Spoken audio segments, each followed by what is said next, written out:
There is a thought that lives quietly in the back of so many minds of stay-at-home moms.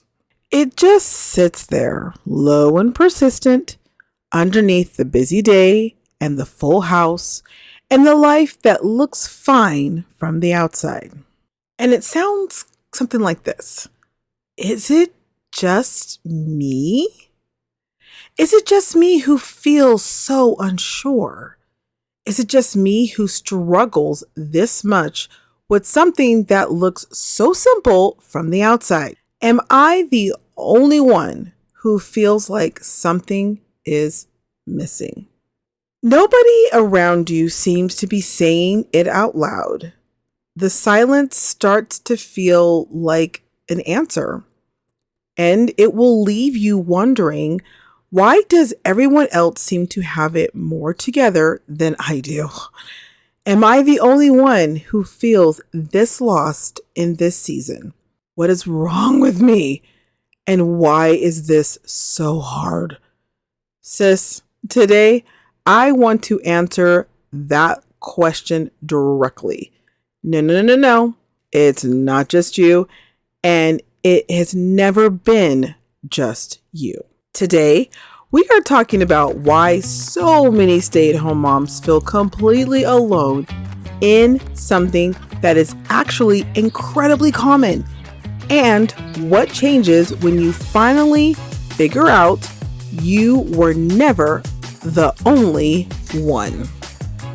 If you're feeling tired of being isolated and wondering where you went in the middle of motherhood, but you want simple steps to help rediscover your identity, feel supported, and create a life that actually feels good again, well, you're in the right place. Hey sis, I'm Dorcas, a Christian, a life coach, a called mom, and your safe place to be seen. I've learned the secrets to rediscovering my identity and feeling like me again with small, intentional shifts that brought clarity and confidence back into my life. If you're ready to stop feeling like you've lost yourself in motherhood, be confident again, and create a more peaceful day. So whether you're listening while wondering if anyone else has an inner world that looks anything like yours, or you've been quietly carrying a feeling you were too afraid to say out loud, just in case nobody really understood. I get you, sis. I hear you loud and clear. Let's have a chat. Before we dive into today's episode, I would like to ask, have you ever thought, I just want someone to walk me through this? Because I want to invite you to go a little bit deeper. I send weekly encouragement, supportive scriptures, and simple practical steps to help you feel more grounded, clearer, and more like yourself again in this season. Because this isn't about managing your home. It's about restoring your peace. Scripture reminds us that God is not a God of confusion or overwhelm, but of peace. And sometimes we just need help bringing that peace back into our everyday lives. So if you don't want to keep doing this alone, come join me. Sign up through the link in the show notes. I want to take you back to a conversation that changed my perspective. I was sitting across from another mom while waiting to pick up our kids from school, someone I had known casually for a while, but we never had any deep conversations. We were just talking, surfacey stuff. One of those conversations that started and somehow ended up somewhere real. She had said something that stopped me completely. She said, I feel like I'm the only mom who doesn't really know what she's doing. I laughed, but it was because I had been thinking the exact same thoughts for months. Not out loud, of course, because who would fully understand a mom saying, I feel like I don't know what I'm doing? That's kind of scary, right? But quietly, privately to myself, in the back of my mind where I kept all the things I was too afraid to say out loud. Here was this woman, so capable, so loving, so put together as a mom, saying the thing that I had been saying in my head for months and felt so ashamed by thinking those things. something just hit me. I took a deep breath and I exhaled. Not because her struggle fixed mine, but because the isolation broke. The story I had been telling myself, it's just me, something I'm struggling with, no one will understand, that story finally had evidence against it. I realized something in that moment that I want to give you today. The reason you think you're the only one is not because you are. It's because nobody is courageous enough to say it out loud. Today, we are saying it out loud. So let me ask you this. What if the feeling you have been hiding is the exact feeling that connects you to any other or every other stay-at-home mom in this season?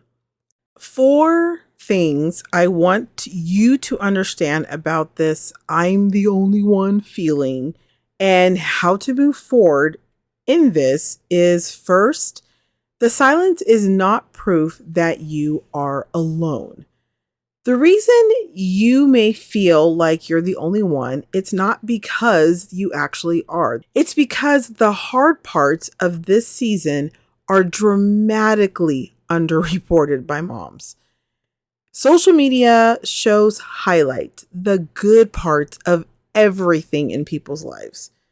Conversations at the pickup for the kids or when you run into anybody at church, they're always on a surface level.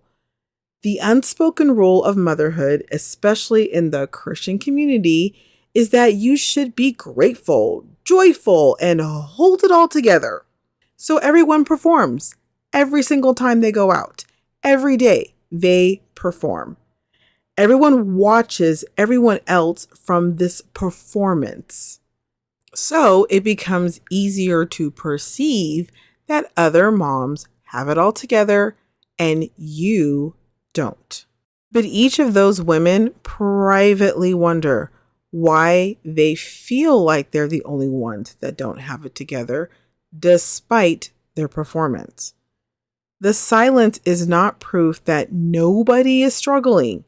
It is proof that everyone is just afraid to open their mouths and say it out loud first. The feeling of being unassured of who you are and what you're doing as a stay-at-home mom, the loneliness, the weight of the invisible labor, the grief, the second guessing, all of this has been felt by every single woman who has ever walked the road before you. You are not the first, my sweet sister. And guess what? You're not the only one in it right now. The next time it is the just me feeling or just me thoughts start showing up, the silence is not proof. And I need you to remind yourself that. The absence of someone else saying it doesn't mean nobody else is feeling it. It just means that nobody else has said it yet. Next point is vulnerability is what breaks the isolation, not giving it more time. I'm the only one feeling does not go away on its own, and it does not fade with time. It breaks specifically and only when someone goes first. When someone says the real thing out loud and creates space for someone else to say, me too. Isolation is not just physical. It is experienced in the belief of your inner world is invisible to everyone around you. And the only thing that breaks this invisible isolation is making it visible. One moment where you get to be honest and say a truer sentence than ever can crack this fake prison that you put yourself in by never speaking the truth of what your walk is really like. That's all it takes to change the entire dynamic of a conversation is one sentence or one moment. Think of one person in your life you trust. Try one honest sentence with them this week. You don't need to give them a whole story. Just give them one honest sentence. If you listened to this show earlier in the week, I talked about speaking to a lady at church and being honest about what I was really experiencing versus just giving, oh, I'm okay, just fine. It broke a lot that I was carrying on my shoulders, and it actually united a relationship that I didn't even perceive could become a friendship. It's just one simple, honest conversation. And I fully believe that you can embrace and do this so that you can start seeing shifting and changing and connection. You going first might be exactly what someone else in your life has been waiting to hear. Next, finding your people changes everything. There is a specific kind of relief that only comes from being in a room, whether it's virtual or physical, with women who are living the same season as you or have experienced the same season as you. Not women who sympathize, but women who really know, they get it. Because when you find your people, the ones who don't need you to explain the season of being a stay-at-home mom, something fundamental shifts. You stop performing. You stop editing the hard parts. You stop wondering if you are the only one because you're surrounded by evidence that you are not. God designed us to do both of the things in life together, rejoice and mourn. We have the bitter, we have the sweet. We share both the joy and the weight with people who can hold it with us. People who completely understand, people who can fully abandon themselves to the joy and the wins in your life because they know what the bitter struggles have been. Remember, sis, you are made for this kind of community. I would like you to identify one space where you can find women in the same season as you.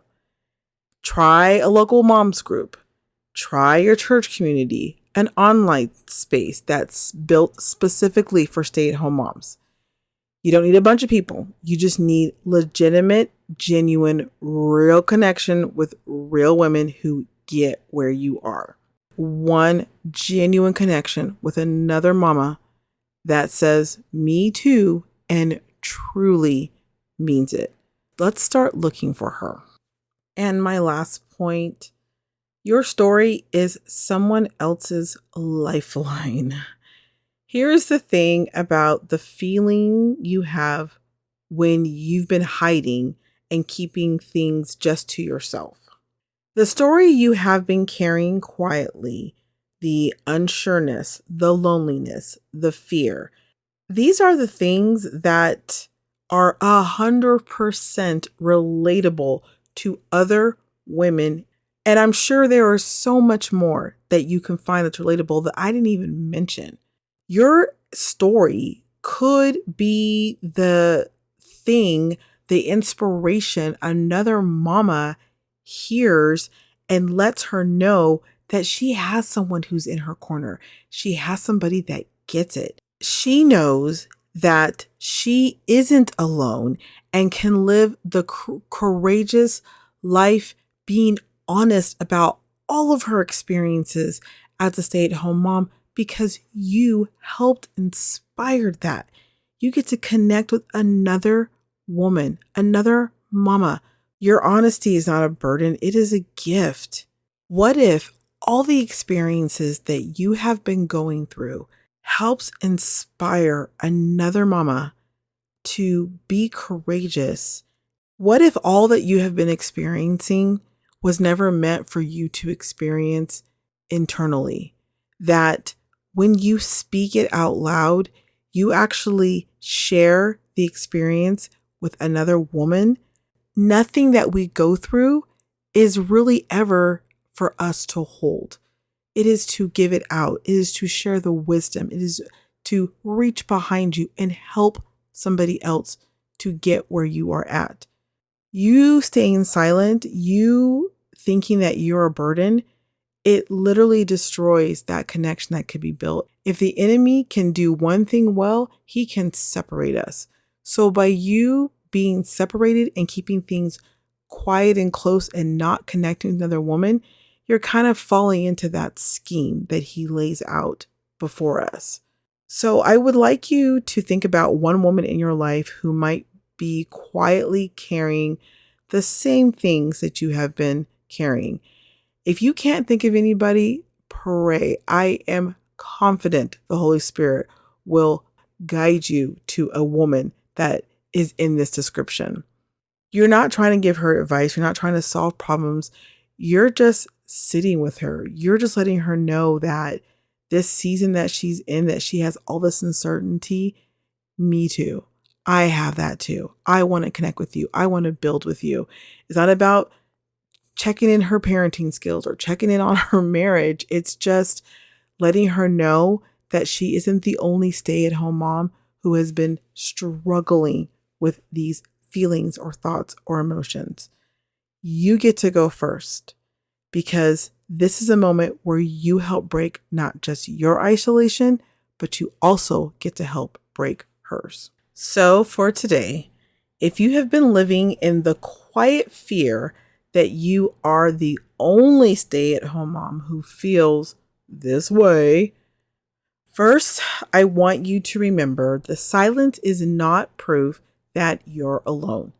Everyone is performing, okay?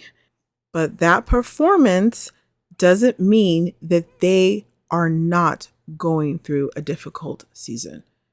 Second, vulnerability is what breaks the isolation, not time. One honest sentence with one woman you trust, that is enough to start.